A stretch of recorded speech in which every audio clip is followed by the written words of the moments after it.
চিকিৎসা খাতে অক্সিজেনের চাহিদা বাড়লেও সেই অনুযায়ী অবকাঠামোয় বিনিয়োগ হয়নি, বরং করোনা মহামারীর সময়ে স্থাপন করা অক্সিজেন প্লান্ট ও সরবরাহ ব্যবস্থার বড় অংশই এখনও অচল।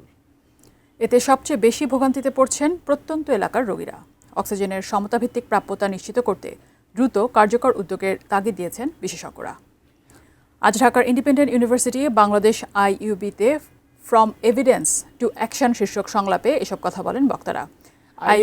আইইউবির centre for health implementation and policy সায়েন্সের চিপসের সংলাপে আয়োজন করে। বক্তারা চিকিৎসা শিক্ষায় অক্সিজেন থেরাপি অন্তর্ভুক্তি, মাঠ পর্যায়ে কর্মীদের প্রশিক্ষণ এবং দুর্গম এলাকায় সৌরশক্তি চালিত অক্সিজেন কনসেন্ট্রেটের ব্যবহারে পরামর্শ দেন। এ বিষয়ে মাঠ পর্যায়ে গবেষণার ফল নীতি নির্ধারণে কাজে লাগানোর আহ্বান জানান স্বাস্থ্য অধিদপ্তরের অতিরিক্ত মহাপরিচালক অধ্যাপক ডক্টর ফোয়ারা তাসনিম।